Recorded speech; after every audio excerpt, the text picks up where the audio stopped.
está, oh muerte, tu victoria? ¿Y dónde está, oh muerte, tu aguijón? El aguijón de la muerte es el pecado, pero Cristo Jesús ya nos salvó. En Cristo somos más que vencedores, y el mal ya no nos puede derrotar, porque en la cruz fueron clavadas nuestras culpas, por Cristo Jesús que nos amó. Aleluya, aleluya. Él ha vencido a la muerte y ha resucitado. Él ha clavado en la cruz nuestra deuda de culpa, la sentencia de muerte que había sobre nosotros ya no existe, ya no existe más.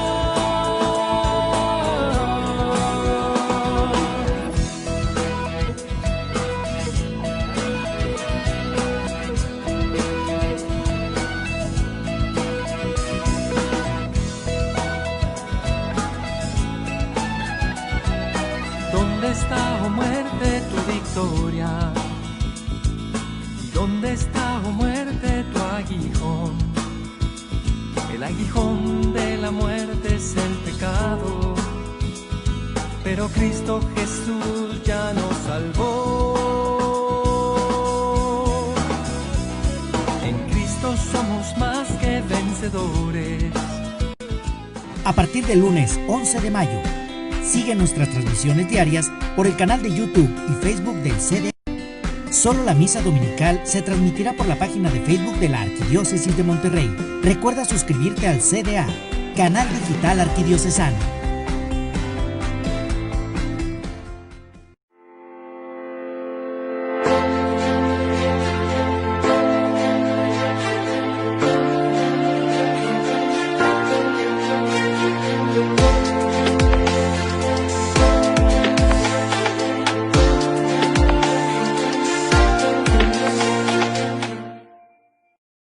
Únete a nuestra red de WhatsApp. Registra en tu teléfono el número 81 23 52 2707. Envía un mensaje con tu nombre completo para darte de alta. Comienza a recibir la información más relevante de la Iglesia de Monterrey. Haz que el Evangelio llegue a las redes.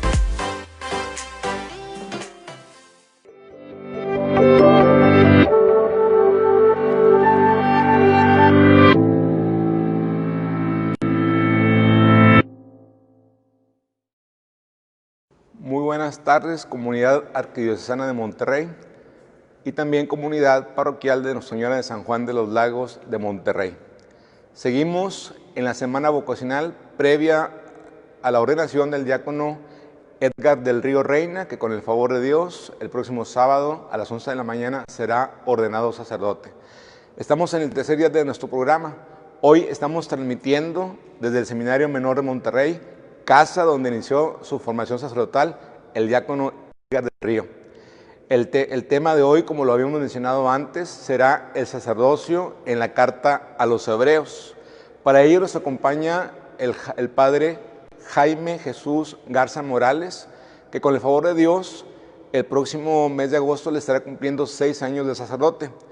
Inmediatamente después de ser ordenado sacerdote, él fue enviado a Jerusalén a estudiar su licenciatura en Sagradas Escrituras. De allí que le hayamos hecho esta invitación para compartirnos esta bonita reflexión, como les había dicho, el sacerdocio en la carta a los Hebreos. Actualmente el padre Jaime está colaborando con el equipo formador del Seminario de Monterrey, donde acompaña a los seminaristas en su formación, pero también ejerce la cátedra en Sagradas Escrituras. Padre Jaime, gracias por acompañarnos, gracias por tu respuesta favorable ante esta invitación. Dios bendiga tu ministerio siempre. Pues agradezco la invitación que me han hecho para poder compartir con ustedes esta reflexión del sacerdocio de Cristo en la carta a los Hebreos, sobre todo por el ambiente en el que nos encontramos en nuestra arquidiócesis, preparándonos especialmente para esta ordenación del diácono Edgar del Río, que ya este sábado, con el favor de Dios, será ordenado sacerdote. Y pues bueno, quisiera iniciar ya con ustedes este momento de reflexión sobre un tema tan importante para nuestra fe como lo es el sacerdocio dentro de la carta a los hebreos. Y es que esta reflexión pues realmente nos puede ayudar mucho a comprender mejor de qué se trata, no solamente la ordenación que estamos a punto de vivir como iglesia diocesana, sino también y sobre todo la manera en que el sacerdocio de Cristo se transmite a cada uno de los sacerdotes. Quisiera iniciar este momento de reflexión con ustedes hablando principalmente de cómo es esta cuestión de Cristo sacerdote en la carta a los hebreos. Y para iniciar este punto, sería conveniente poder preguntarnos e investigar en todo el Nuevo Testamento cuáles son las veces o los momentos en que se denomina a Jesús como sacerdote.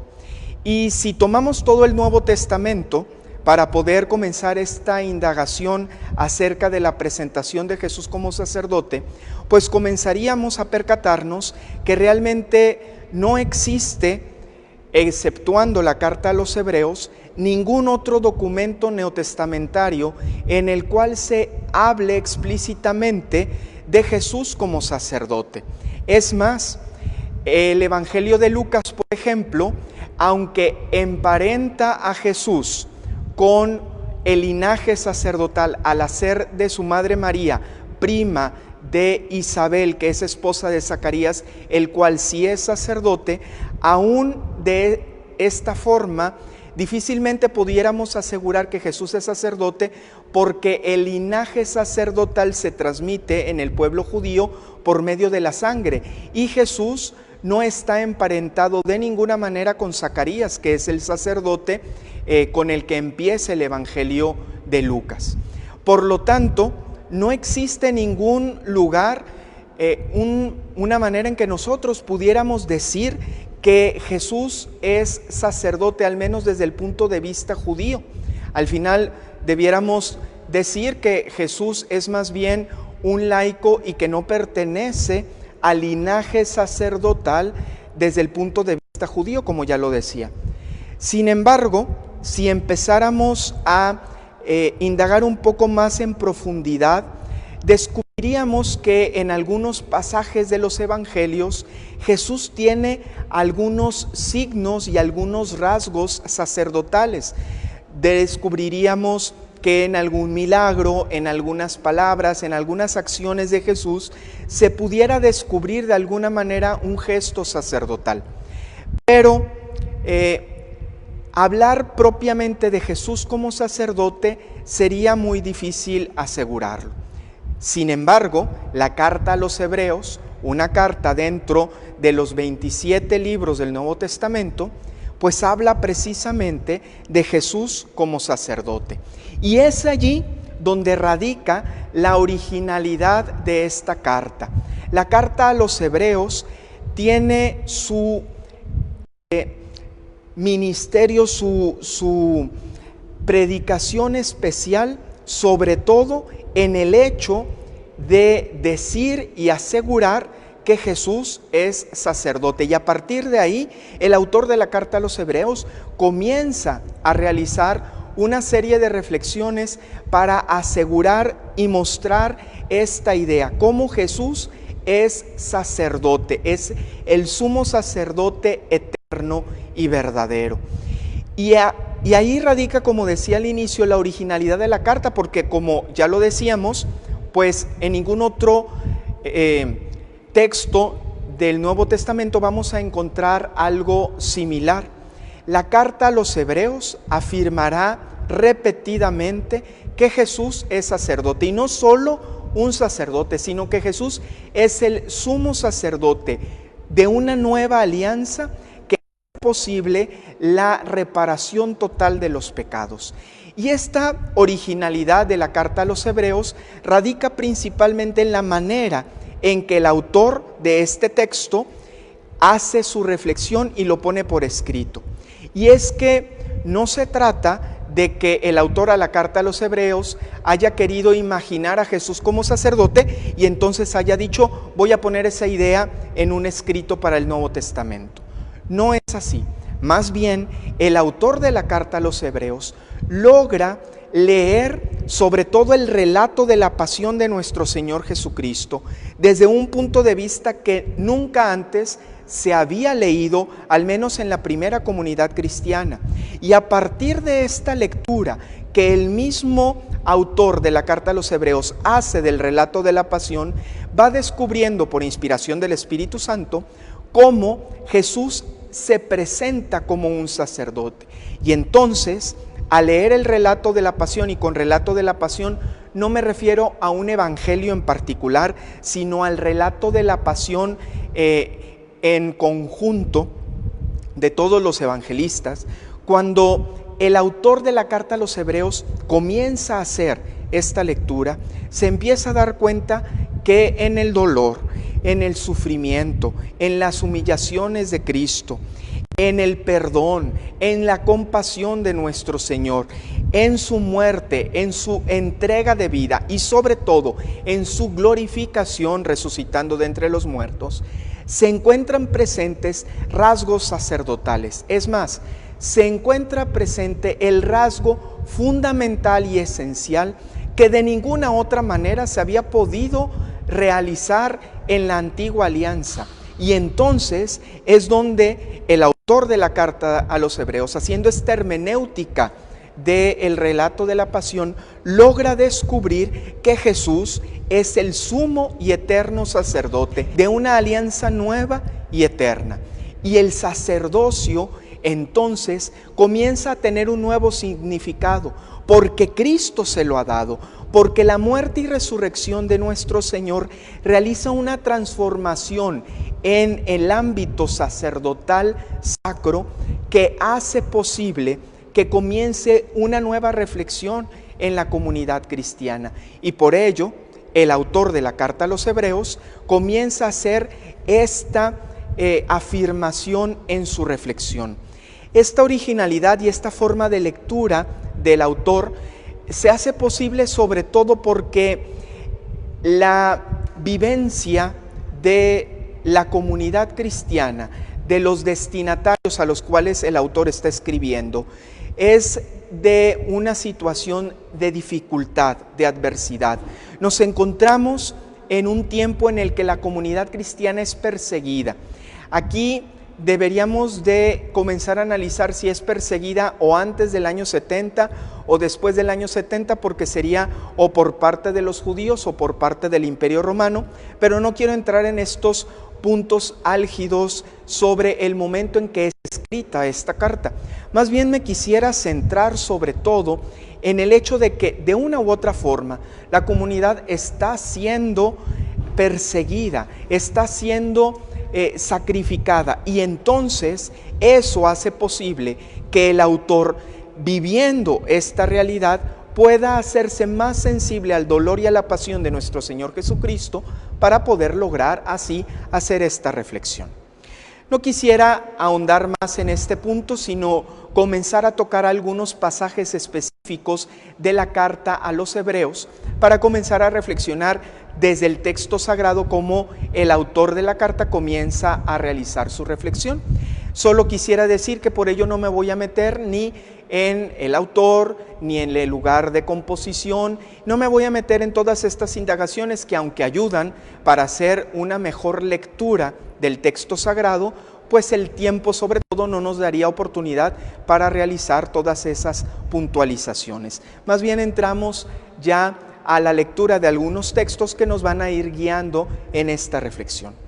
Y para iniciar, quisiera comenzar precisamente como el mismo autor de la carta a los Hebreos escribe al inicio de su escrito, porque ya desde ese momento el autor a los Hebreos está dando una idea clara de lo que se trata.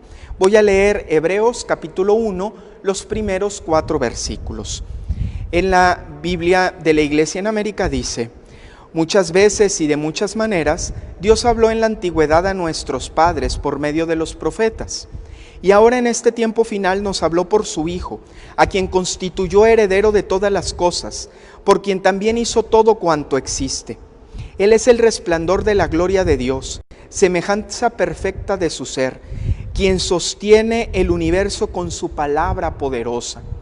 Él es el que, después de realizar la purificación de los pecados, se sentó a la derecha del trono de Dios en las alturas y llegó a ser tan superior a los ángeles cuanto el nombre que recibió en herencia es mucho más excelente que el de ellos. En la retórica griega existe una forma de comenzar un discurso que se llama exordium. Cuando un orador va a comenzar un discurso, por medio del exordium, en la retórica griega antigua, mostraba la idea principal sobre la que iba a versar su discurso. El exordium sería, como para nosotros sería la introducción, pero más bien debía ser algo corto, pequeño, en donde dijera exactamente la idea central de lo que va a tratar su discurso, para ya después desarrollarlo a lo largo del mismo. Pues bien, los primeros 4 versículos de la carta a los Hebreos los podemos considerar dentro de las reglas gramaticales de la retórica griega antigua como el exordium. Y es que aquí el autor de la carta a los Hebreos ya menciona cuál es la idea fundamental que quiere transmitir a lo largo de todo el escrito que va a hacer. Porque, por una parte, comienza a mostrar a Jesús de tal forma que afirma sin ninguna posibilidad de negativa ni de duda que Jesús es Dios, que la naturaleza de Jesús es divina. Porque fíjense, por ejemplo, en el versículo 3 que dice que Jesús, porque se está refiriendo a la palabra que es su Hijo, está refiriendo específicamente a Jesús, el Hijo de Dios, dice: Él es el resplandor de la gloria del Padre, semejanza perfecta de su ser. Está mostrando la semejanza que existe entre Jesús y Dios Padre. Está elevando a Jesús a la categoría divina.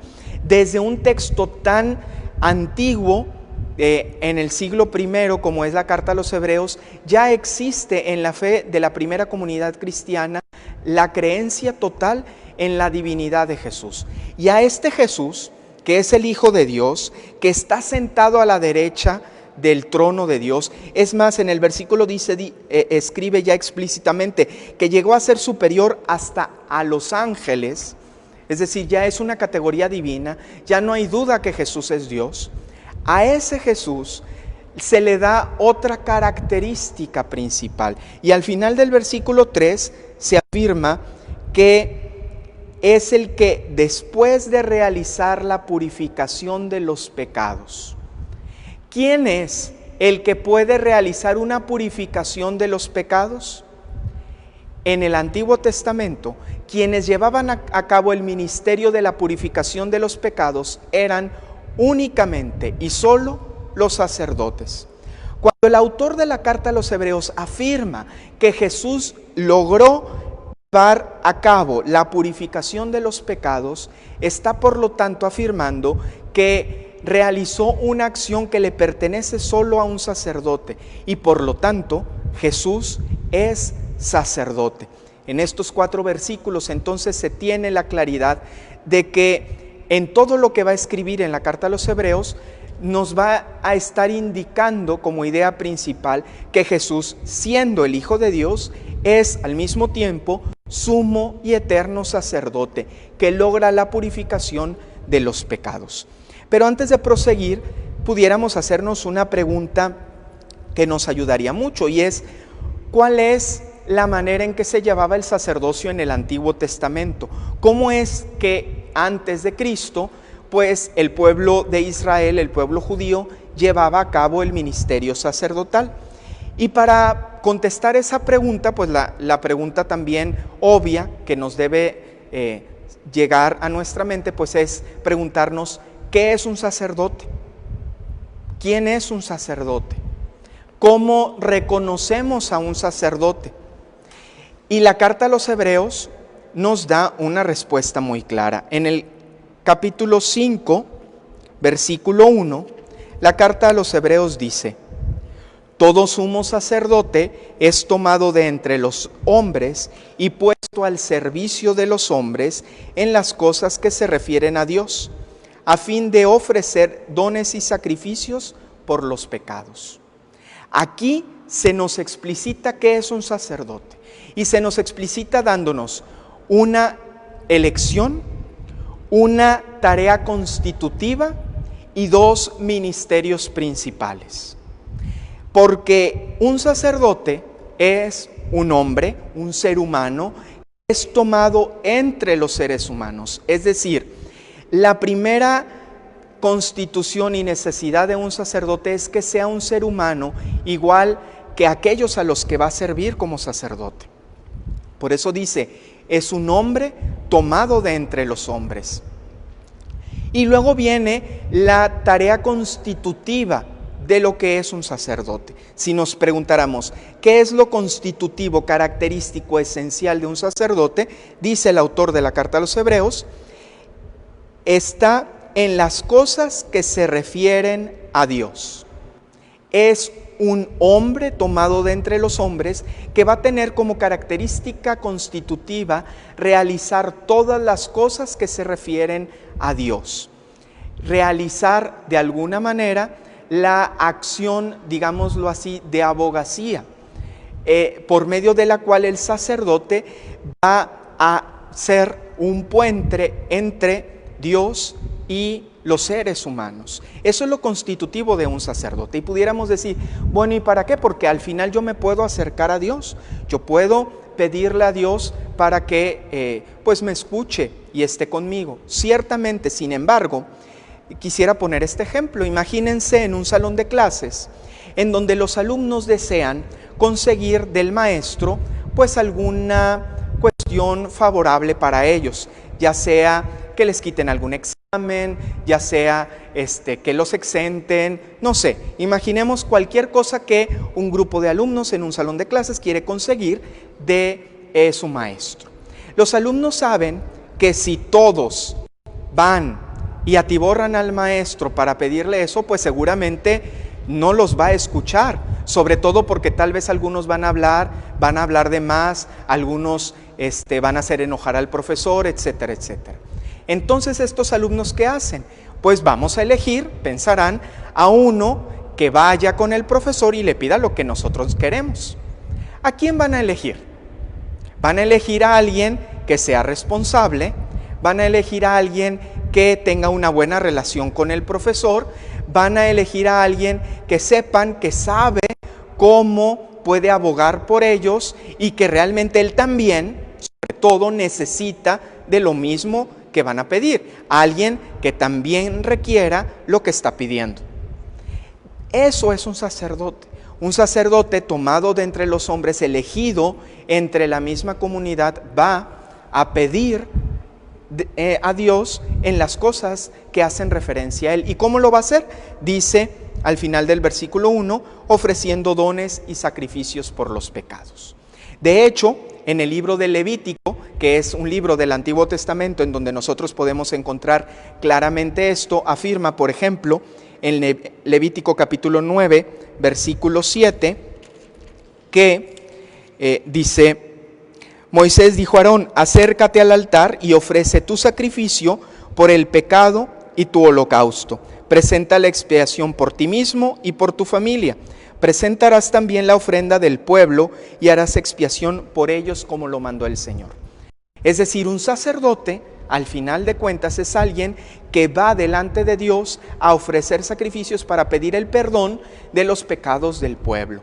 Pero lo tiene que hacer también por sí mismo, porque él también requiere y necesita este perdón de Dios. Existe en las fiestas judías, sobre todo un día, una fiesta muy importante, que la saco a colación porque nos servirá más adelante, porque el autor de la carta a los Hebreos va a hablar también de ella, y es sobre el gran día de la expiación, o llamada Yom Kippur. Yom Kippur es una palabra en hebreo que significa el gran día de la expiación. Voy a resumir lo que sucedía en el gran día de la expiación. Si alguien quisiera pues leer más detenidamente todos los ritos que se hacen en esta gran fiesta de los judíos que actualmente la siguen celebrando, aunque diferente porque ya no hay sacerdocio con ellos, pues puede leer Levítico capítulo 16. Allí encontrarán absolutamente bien detallado cómo se lleva a cabo esta fiesta. Pero básicamente en esta fiesta era el sumo sacerdote que con unos vestidos litúrgicos, pudiéramos decir nosotros ahora, entraba al templo de Dios, pero no solo entraba al templo de Dios, al cual solamente podían entrar los sacerdotes, sino que entraba a lo que es llamado el Santo de los Santos. Pasaba el Mysterium. El Mysterium era una cortina, un velo, que se encontraba casi al final del templo y al cual nadie, absolutamente nadie podía entrar. Solamente entraba el sumo sacerdote y una vez al año, en el gran día de la expiación, el Yom Kippur. Y entraba precisamente para pedir la expiación de sus pecados y los pecados de todo el pueblo. En ese día se ofrecían 2 corderos y un cabrito para que el Señor pudiera perdonar los pecados. Con la sangre de los corderos, el sumo sacerdote entrando al lugar, al Santo de los Santos, que era el lugar en donde estaba el trono de Dios, donde Dios se sentaba. En la mentalidad judía, allí estaba sentado Dios materialmente. Entraba el sumo sacerdote para poder pedir esta expiación, ofrecer el incienso, etcétera, etcétera. Y además al cabrito, el sacerdote le imponía las manos y le decía al cabrito todos los pecados, y el pueblo también lo hacía. Y a este cabrito lo aventaban al desierto para que fuera consumido por el demonio Azazel. ¿Por qué? Porque de esta manera los pecados se los llevaba, digámoslo, aquel animal, y ya el pueblo, libre de los pecados, podía ser bañado con la sangre del sacrificio de los corderos para poder así estar purificados de sus pecados. Ese era el gran día de la expiación, el Yom Kippur. Y ese día era muy importante porque Dios perdonaba todos los pecados. Ahora dirán, pues ¿de qué se trata todo esto? Pues precisamente el autor de la carta a los Hebreos llega a tomar el ejemplo de esta fiesta para afirmar que Jesús es sacerdote, pero no un sacerdote como la del pueblo judío, no un sacerdote que proviene del linaje de Aarón, hermano de Moisés, no. El sumo sacerdocio de Jesús proviene del hecho que Él, siendo Dios, se hizo un ser humano, y que siendo ser humano logró ofrecer en sacrificio su vida, y por medio de su sangre somos purificados de nuestros pecados. El autor de la carta a los Hebreos va a decir, por ejemplo, en el capítulo 7, versículos del 11 al 13, dice: si la perfección se alcanza por el sacerdocio levítico, sobre el que se funda la legislación al pueblo, ¿qué necesidad había de que surgiera otro sacerdote a la manera de Melquisedec, teniendo ya uno a la manera de Aarón? Porque un cambio de sacerdocio llevaba consigo necesariamente un cambio de ley. Y Jesús, de quien se dice esto, es decir, que se dice que es sacerdote a la manera de Melquisedec, forma parte de una tribu de la cual ningún miembro ha estado en el servicio al altar, pues como se sabe, nuestro Señor salió de la tribu de Judá, y esta tribu no fue mencionada por Moisés cuando habló del sacerdocio. Esto no es más que evidente que Jesús tiene un sacerdocio distinto. ¿Quién es Melquisedec? Melquisedec era un sacerdote y un rey del que no se conoce ni su inicio ni su final de la vida, al cual llegó Abraham para ofrecerle el diezmo, que de hecho algo también muy interesante es que Abraham le ofrece vino y pan de ofrenda a Melquisedec para que la ofrezca a Dios. Jesús es a la manera de Melquisedec en el sentido en que Él no tiene ni inicio ni final. El sacerdocio de Cristo es eterno, por eso nosotros decimos Jesús es el sumo y eterno sacerdote. Él es el sacerdote y Él comparte su espíritu sacerdotal para que sus hermanos, sus discípulos elegidos por Él mismo, puedan, participando de su mismo sacerdocio, realizar las acciones sacerdotales. ¿Cuáles acciones sacerdotales? Ofrecer dones y sacrificios en favor de la purificación de los pecados. ¿Cuáles pecados? Los pecados propios y los pecados del pueblo. Jesús comparte su sacerdocio para que, de la misma manera que Él se ha convertido en un sacerdote que con su vida ofrece sacrificios y dones para la purificación de los pecados de todos nosotros, así entonces el sacerdote, elegido por Él, teniendo este espíritu sacerdotal, pueda realizar las mismas acciones. La carta a los hebreos nos afirma entonces de qué se trata el sacerdocio de Cristo y de qué se trata el sacerdocio de nuestros hermanos. El sacerdocio ministerial, como ahora se conoce en la iglesia, es el sacerdocio con el cual un grupo de hombres puede estar al servicio de Dios, en favor de Dios, para realizar los sacrificios y dones que se requieren para la salvación del pueblo elegido por Dios. El autor a la carta a los hebreos, en fin, nos va manifestando esta idea principal. Es un sacerdote que, como afirma, por ejemplo, en el capítulo 9, versículo 24, dice, y aquí es donde retoma el punto del Yom Kippur: Cristo no entró en un santuario construido por manos humanas, simple copia del verdadero, refiriéndose al templo judío. Lo mismo para presentarse ahora delante de Dios en favor nuestro.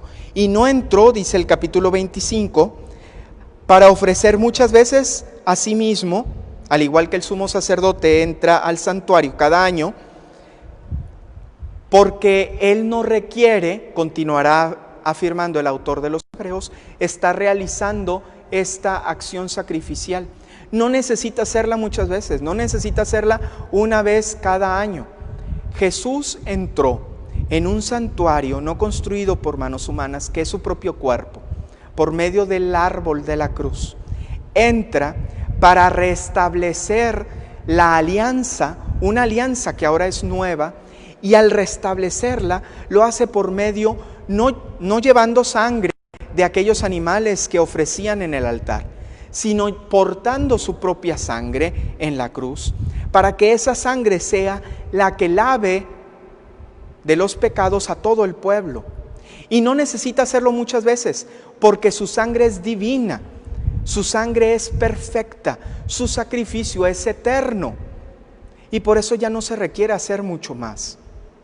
Jesús lo hace de una vez por todas, y lo hace en sí mismo. Por eso tenemos esta bella expresión en la iglesia que decimos: Jesús es sacerdote, es ofrenda y es altar. Y dentro de toda esta reflexión que hemos estado haciendo de la carta a los hebreos, sobre todo en el tema sacerdotal, pues hemos podido ir descubriendo poco a poco cómo el autor de esta carta pues nos va presentando esta idea principal de una manera magnífica que abre nuestra fe para acercarnos verdaderamente a Jesús y a descubrir en Él el sumo y eterno sacerdote. Pero al mismo tiempo, la carta a los hebreos comienza a abrir el panorama para decirnos que este espíritu sacerdotal que le pertenece a Jesús como Hijo de Dios, como el conciliador en la cruz por medio de su sacrificio, pues también comparte este don a su pueblo, a algunas personas que Él mismo elige. Ciertamente, todo el pueblo cristiano, todos los católicos bautizados, somos por antonomasia sacerdotes, porque Jesús en el bautismo nos otorga su parte de este espíritu sacerdotal. Por eso todos podemos ofrecer sacrificios, dones a Dios, estar cerca de Dios, sentir la presencia de Dios. Sin embargo, también es cierto que de una manera especial Jesús comparte este espíritu sacerdotal a algunas personas que hacen posible que la función sacerdotal se siga realizando constantemente e ininterrumpidamente. Y no porque se necesite hacer más sacrificios, como ya lo decíamos, Cristo al realizar su sacrificio en la cruz lo hace completamente, sino porque nuestra realidad humana, que cae siempre en el pecado, en la cual muchas veces nos aferramos al mismo pecado, pues requerimos y necesitamos que haya el acceso a la gracia divina por medio de unos hombres, de unas personas que nos puedan otorgar ese acceso gracias a que tienen este espíritu sacerdotal especial de Jesús. Y la carta a los Hebreos, por ejemplo, en el capítulo 10, llega a afirmar la eficacia de este sacrificio de Cristo, cuando en el versículo 11 comienza a decir: cualquier otro sacerdote se presenta diariamente para celebrar el culto y ofrecer reiteradamente los mismos sacrificios. Jesucristo, en cambio, después de haber ofrecido por los pecados un único sacrificio, se sentó para siempre a la derecha de Dios. Es decir, el sacrificio de Jesús es único. Y entonces nosotros diríamos, bueno, ¿y entonces por qué nosotros debemos continuar realizándolos?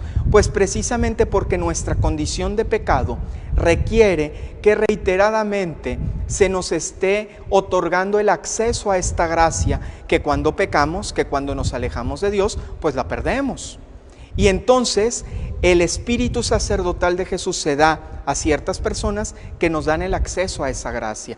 No que Jesús tenga que seguir repitiendo el sacrificio, sino que nosotros necesitamos seguir accediendo a esta gracia que vamos perdiendo diariamente.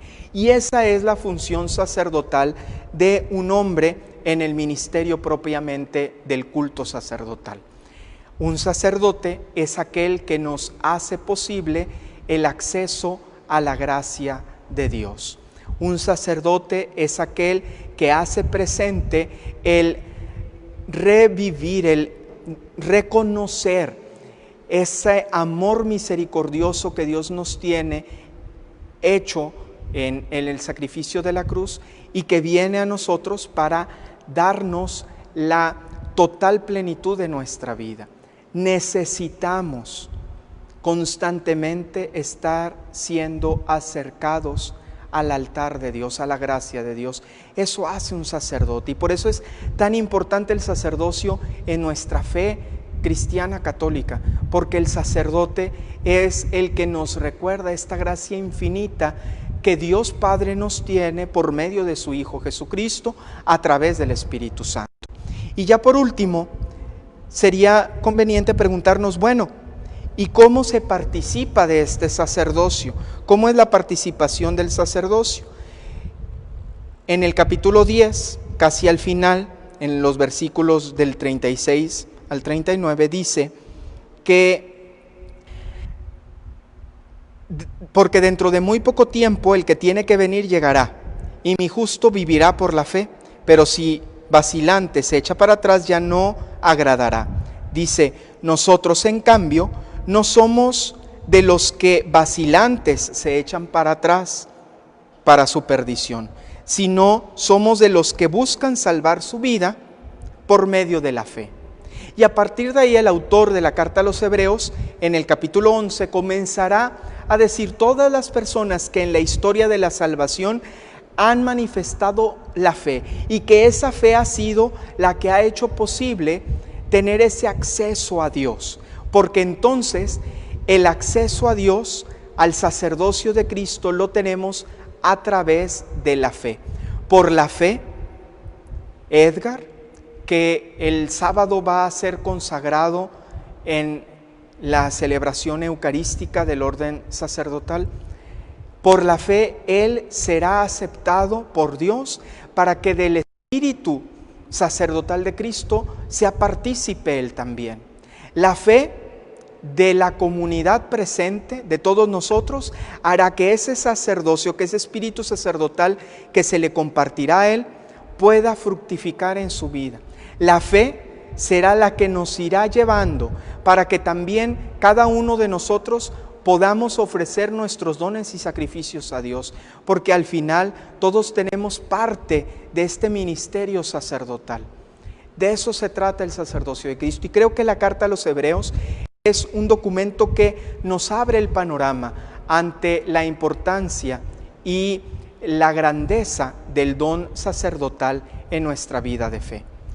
Pues ojalá y que esta pequeña reflexión nos haga descubrir más bien la riqueza del sacerdocio, no solo de Cristo, sino de ese sacerdocio que Cristo comparte a su pueblo, y que de esa manera nosotros también nos sintamos parte de este amor tan grande que tiene Cristo, de compartir su espíritu sacerdotal y al mismo tiempo elegir algunos de entre los hermanos para que puedan estar directamente dedicados a la obra de Dios.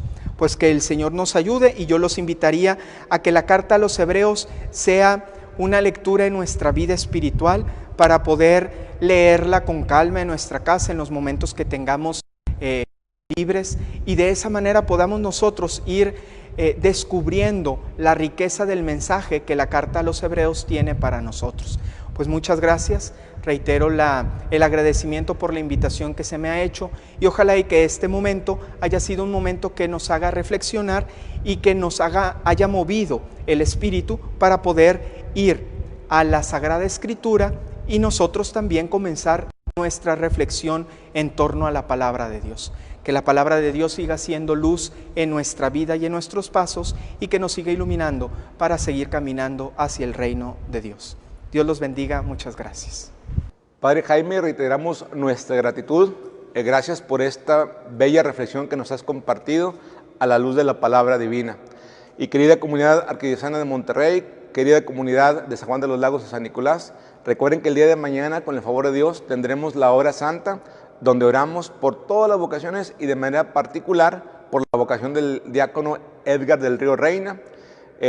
Mañana será a partir de las 8 de la noche y estaremos transmitiendo desde la Catedral Metropolitana de Monterrey. Buenas tardes y bendiciones para todos.